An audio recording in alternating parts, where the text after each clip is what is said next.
Bismillahirrahmanirrahim. Assalamualaikum warahmatullahi wabarakatuh.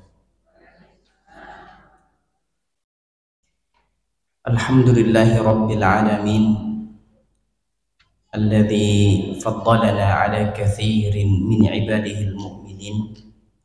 Allahumma salli wa sallim wa barik ala abdika wa rasulika nabiyyina Muhammadin wa ala alihi wa sahbihi ajma'in.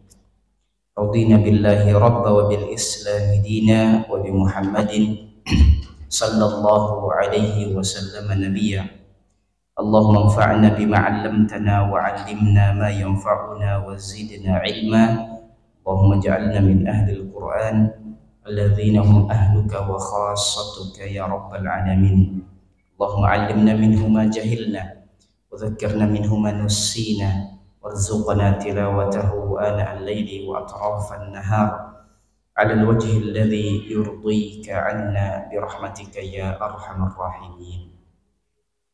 Alhamdulillah, ibu-ibu para muslimat mukminat yang mengharapkan ampunan dan kasih sayang Allah Subhanahu wa taala, kita bersyukur alhamdulillah di waktu duha hari Kamis ini kembali Allah Subhanahu wa taala pertemukan kita di majelis ilmu dalam suasana bulan Zulqa'dah yang merupakan satu dari 3 rangkaian bulan haram, bulan yang mulia, bulan yang agung dari 4 bulan yang Allah Subhanahu wa taala pilih dalam perjalanan 1 tahun kehidupan kita. Sebagaimana yang dijelaskan oleh Allah Subhanahu wa taala di dalam surat At-Taubah, inna iddatash syuhuri 'indallahi 12 syahra fi kitabillahi yawma khalaqas samawati wal ard minha arba'atun hurum dzalika ad-dinul qayyim fala tadhlimu fihinna anfusakum. Sesungguhnya jumlah bilangan bulan dalam 1 tahun hanya ada 12 bulan. Ketetapan yang Allah Subhanahu wa taala putuskan di hari penciptaan langit dan bumi, dari 12 bulan ini ada 4 bulan yang haram, 4 bulan yang agung, yang kata Nabi sallallahu alaihi wasallam, thalathun mutawaliyat, 3 bulan berturut-turut, Zulqa'dah, Zulhijjah, dan Muharram. Kita sekarang berada di Zulqa'dah, nanti masuk Zulhijjah dan tahun baru Islam. Tentu ada hikmah, ibu sekalian. Allah Subhanahu wa taala memilih 3 bulan berturut-turut ini sebagai bulan yang haram. Satu di antara hikmahnya adalah untuk mengagungkan syiar-syiar Allah Subhanahu wa taala yang ada pada rangkaian ibadah haji. Sekarang sudah musim pemberangkatan jamaah ke tanah suci. Ya, mungkin ada keluarga kita, tetangga kita. Mudah-mudahan Allah Subhanahu wa taala menjaga dan memberikan kesehatan kepada seluruh tamu-tamu Allah Subhanahu wa taala. Dan juga menjadi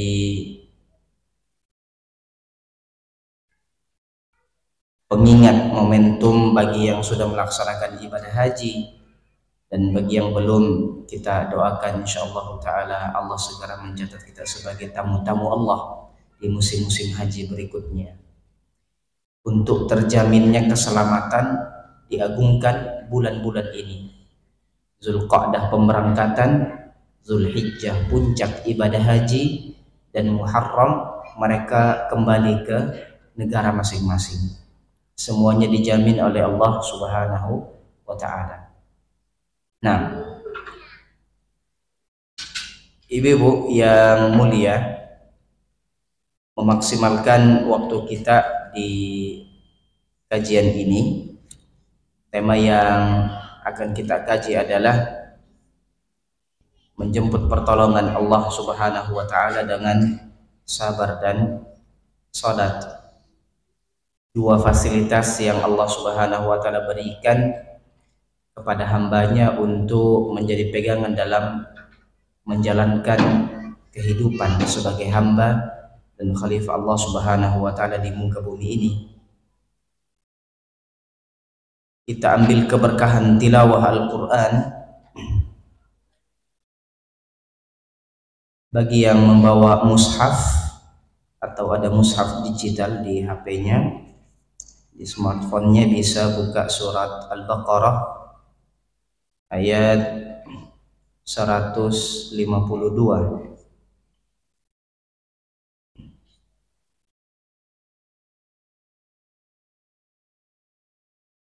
Kalau di Quran itu juz kedua setelah sayaqulus sufaha, kita buka lembaran berikutnya di ayat 152 surat Al-Baqarah. Kalau di mushaf standar Madinah halaman 23.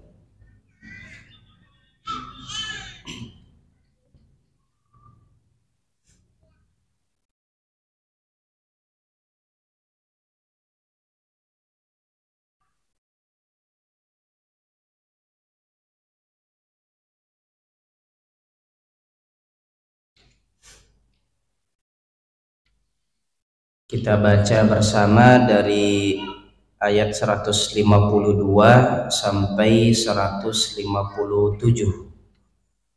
152 sampai 157.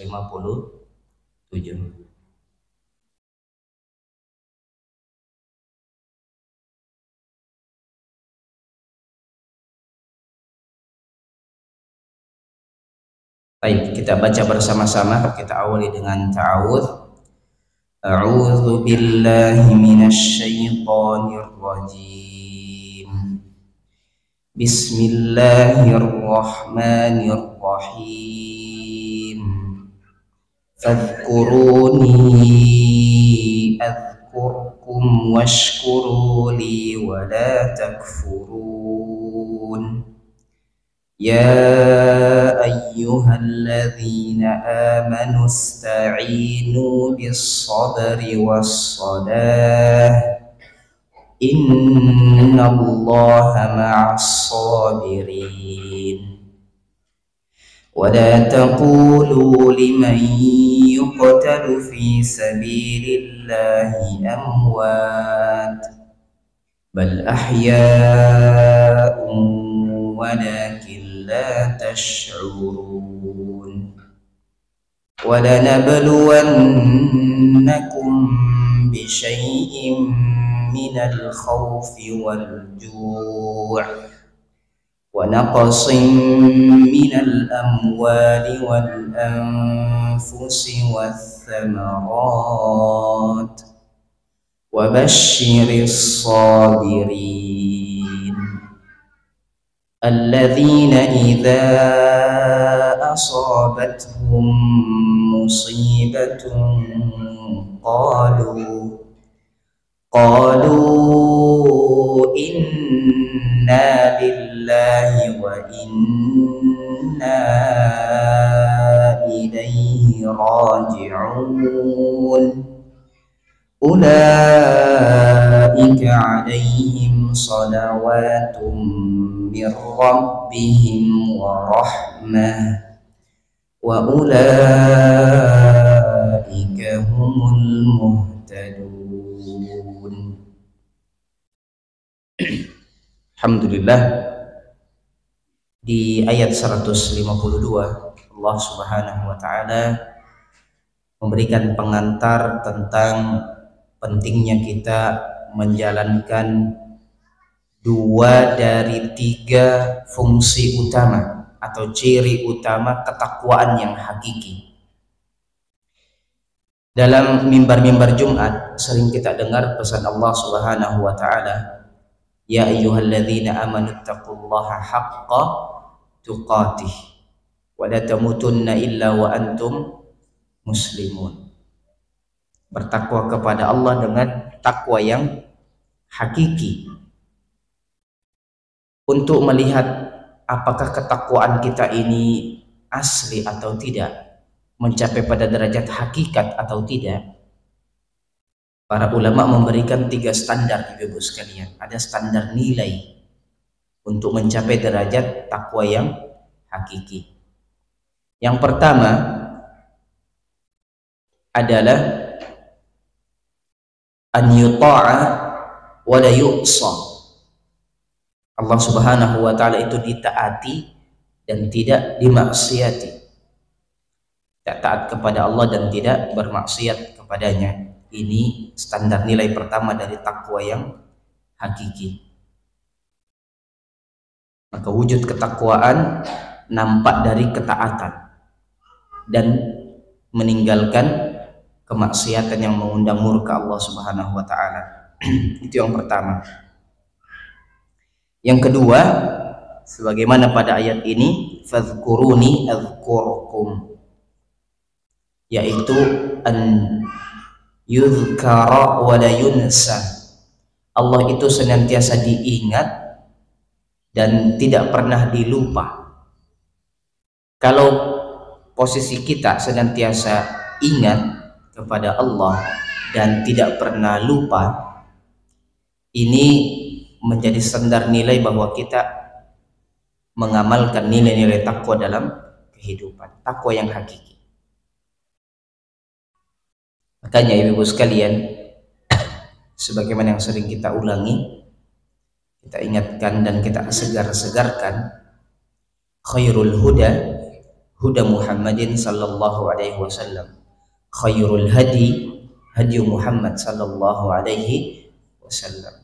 Teladan terbaik, petunjuk terbaik itu ada pada sunnah baginda Nabi kita Muhammad sallallahu alaihi wasallam, yang mengajarkan tidak ada satu aktivitas pun dalam kehidupan kita kecuali disebut nama Allah Subhanahu wa taala di sana. Coba kita buktikan ibu sekalian. Kita awali kehidupan kita dengan bangun tidur. Ketika kita bangun tidur, yang pertama kali kita ucapkan adalah alhamdulillah alladzi ahyana ba'da ma amatana wa ilaihin nusyur. Langsung Allah yang kita ingat. Nah, ini nilai takwa.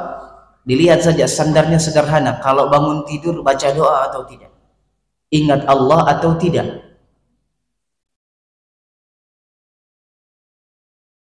Sebagian teman-teman anak muda ketika kita buat kajian, apa yang pertama kali dilakukan ketika bangun tidur? Sebagian menjawab cari HP-nya. Di mana HP-nya? Ada yang lupa ngecas baterai, ada yang sekedar mau lihat jam saja, lalu aktif dan lupa mengucapkan alhamdulillah, lupa mengingat Allah Subhanahu wa taala ketika bangun tidur. Maka nilai takwa yang hakiki, standar minimalnya adalah kita ingat Allah Subhanahu wa taala. Setelah itu apa, Bu? Masuk kamar kecil, kamar mandi, apa yang kita ingat? Allahumma inni a'udzubika minal khubuthi wal khaba'ith. Setelahnya kita keluar, apa kita baca? Ghufranak, ya, mau berwudu bismillah, dan seterusnya. Mau makan sarapan bismillah, ya, alhamdulillah. Mau keluar rumah apa? Bismillahi tawakkaltu 'ala Allah la haula wala quwata illa billah. Naik kendaraan ada lagi Allah disebut. Masuk pasar ada lagi doanya, ya, masya Allah. Masuk masjid, Allahumma ftahli abwaba rahmati.